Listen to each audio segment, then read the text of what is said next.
मैं आपको विश्वास दिलाता हूं, नरेंद्र मोदी कहते हैं और हमेशा करते भी हैं, सबका साथ, सबका विकास, सबका विश्वास, सबका प्रयास। तो मैं समाज के हर वर्ग को कहना चाहता हूं, आप चिंता मत कीजिएगा, आपको मुख्य धारा में लाकर विकास की योजनाओं से जोड़ेंगे। और मोदी जी जब विकास की योजनाओं को लेते हैं तो समाज के किसी वर्ग के साथ भेदभाव नहीं करते। हम वो लोग नहीं हैं जो चेहरे देके योजनाएं बनाते हैं। हम तो गरीब के घर में खुशहाली कैसे पहुंचे, आयुष्मान भारत कैसे पहुंचे, स्वास्थ्य बीमा की योजना कैसे पहुंचे, हम इसकी चिंता करते हैं। तो मेरे अपने इस क्षेत्र के लोगों, आपसे मैं यही आग्रह करने आया हूं कि मेरे मित्र अभिषेक सिंघानिया जिस प्रकार से आपके लिए सेवा के भाव से काम कर रहे हैं, मैं आपको विश्वास दिलाता हूं, जिस दिन आप विधायक बनाकर इनको भेजिएगा, ये आपकी समस्याओं के लिए कलकत्ता जाकर आपकी समस्याओं का समाधान लेके आएंगे। और दूर दराज के इलाके में जहां सड़कें नहीं है, उन इलाकों में सड़क तक बनाने का काम हमारी सरकार करेगी। मित्रों, अभी मुझे मालूम हुआ है कि पश्चिम बंगाल में जिस प्रकार से लंबे समय से घोटाले चल रहे हैं, मित्रों, मैं पूछता हूं दीदी की सरकार के लोगों से, जब माता बहनों के साथ अपमान हो रहा है, जुल्म हो रहा है, उस समय आप काला कोट पहनकर दिल्ली में सुप्रीम कोर्ट नहीं जाती हैं।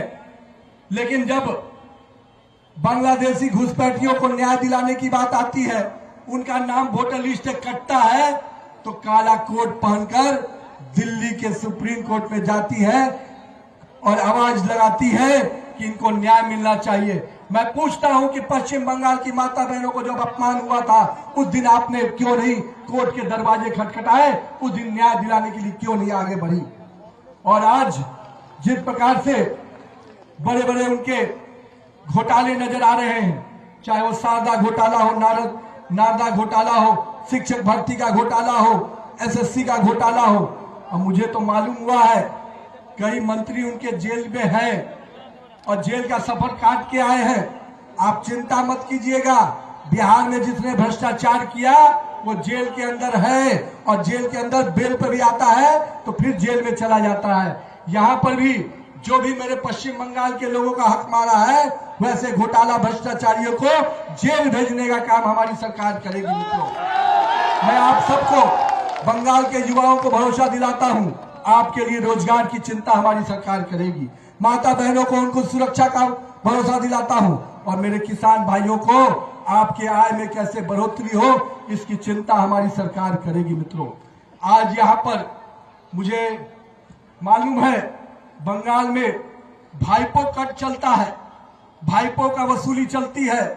एक पूरा सिंडिकेट है जिसके माध्यम से लोग वसूलते हैं और यहाँ के गरीब लोग का हक मारते हैं। मैं स्पष्ट कहता हूं, ये सिंडिकेट का काम अब खत्म हो चुका है। ये जो क्लब हाउस के माध्यम से जो लोगों से वसूली करते हैं, अब वो सिंडिकेट अब क्लब नहीं चलेगा। वो क्लब अब निश्चित रूप से यहाँ के लोगों के विकास के लिए काम करेगा। वसूली का जो केंद्र बना है उसको हम समाप्त करेंगे। मित्रों, और मैं कहता हूं कि जिस प्रकार से सिंडिकेट के माध्यम से नौकरियां देने का काम होता था, अब सिंडिकेट के माध्यम से नहीं, पश्चिम बंगाल के युवाओं के मेरिट के आधार पर उनको नौकरी मिलेगी, इस बात का भरोसा दिलाता हूं।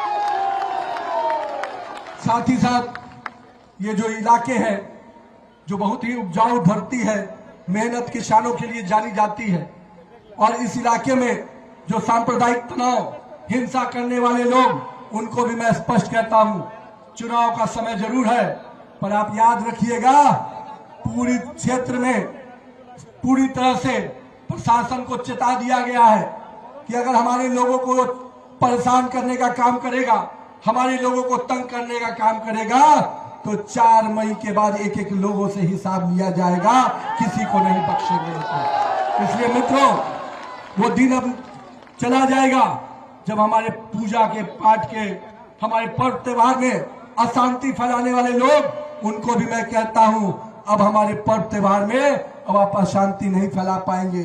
मुझे मालूम है कि यहाँ जब जब पूजा पाठ का समय आता है, हमारे लोग तनाव में आ जाते हैं, पर आप निश्चिंत रहिए, 4 मई को जब आप अपनी सरकार बनाएंगे तो आप खुशहाली से अपने पर्व त्योहार मनाएंगे, किसी को कोई दिक्कत नहीं होने देंगे हम। मित्रों, साथ ही साथ मित्रों, अभी दीदी ने कहा है कि वो यूसीसी का कानून नहीं लाने देंगे, उसको रोकेंगे। मैं पूछता हूं आज दीदी से और आप लोग के सामने पूछता हूं कि आखिर क्या कारण है कि सामान्य लोगों को सबको एक अधिकार मिले, इससे आप क्यों पीछे भागती हैं? आप लोगों को एक अधिकार क्यों नहीं देना चाहती हैं? आप लोगों के साथ भेदभाव क्यों करना चाहती हैं?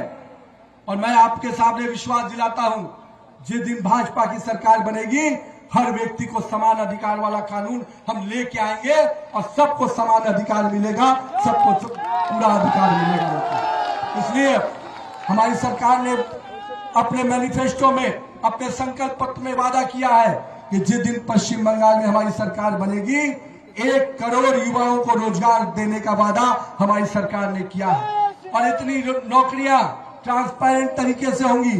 पैसे लेके जो खेल खेलते थे उनको अब जेल जाना पड़ेगा। मेरिट के आधार पर 1 करोड़ युवाओं को रोजगार देने का काम हमारी सरकार करेगी। साथ ही साथ मेरे पढ़े लिखे बेरोजगार युवाओं को 3000 प्रति माह सहायता योजना दी जाएगी, जिसके माध्यम से मेरा युवा साथी पढ़ाई करेगा, मेहनत करेगा और अपना मुकाम पाने के लिए आगे बढ़ेगा। सरकारी नौकरियों में जो रिक्त पड़े हुए पद हैं, उन रिक्त पड़े हुए पदों को यथाशीघ्र भरने का काम हमारी सरकार करेगी। साथ ही साथ मित्रों, मैं आपने सभी यहाँ पर जो उपस्थित सरकार के कर्मचारी होंगे, उनको भी मैं कहना चाहता हूँ, हमारी सरकार बनेगी तो 7वां वेतन आयोग 45 दिन के अंदर लागू करने का काम हमारी सरकार करने वाली है। मेरी माता बहनों को जो योजना चलती है दीदी के माध्यम से, उसमें तो मुझे मालूम होता है कि कुछ कट मनी देना पड़ता है। जितना पैसा दीदी देती है, उनके माफिया लोग उतना वसूल लेते हैं। पर मोदी जी ने संकल्प लिया है, हमारे संकल्प पत्र में 3000 रुपया प्रति माह माता बहनों को देंगे, जिसमें सीधा सीधा 1 रुपया दिल्ली से चलेगा तो 1 रुपया मेरे गरीब माता बहनों के खाते में आएगा। कोई बिचौलिया लेके नहीं पाएगा मित्रों। हम सारे बिचौलियों को बीच से खत्म कर देंगे और गरीब का पैसा सीधे गरीब के खाते में पहुंचेगा। इसलिए मित्रों, साथ ही साथ उन्होंने ये भी कहा है, हमारे घोषणा पत्र में प्रधानमंत्री जी ने स्पष्ट कहा है कि मेरी माता बहनों को पढ़ने के लिए, जो ग्रेजुएट पढ़ना चाहती है, उनको 50,000 तक की राशि दी जाएगी, ताकि वो पढ़ाई लिखाई कर आगे बढ़े मित्रों। और हम अपने उन सारे वादों को, जिस प्रकार से लव जिहाद और लैंड जिहाद दोनों पर जो खेल चल रहा है इस पूरे इलाके में, हम लव जिहाद भी बंद कराएंगे और लैंड जिहाद भी बंद कराएंगे। कोई बांग्लादेशी घुसपैठी हमारे देश की मिट्टी पर हमारे लोगों के हक को नहीं मार पाएगा। तो मैं आपको विश्वास दिलाता हूं कि इन घुसपैठियों को डिटेक्ट करना, डिलीट करना और डिपोर्ट करना, तीनों काम होगा, क्योंकि गृह मंत्री अमित शाह बैठे हैं। आप चिंता मत करना मित्रों। जो लोगों ने आपके हक मारने का काम किया है, जिन लोगों ने आपकी मिट्टी पर कब्जा किया, आपके जमीन पर कब्जा किया है, उनको निश्चित रूप से बेदखल करने का काम आपकी सरकार करेगी मित्रों।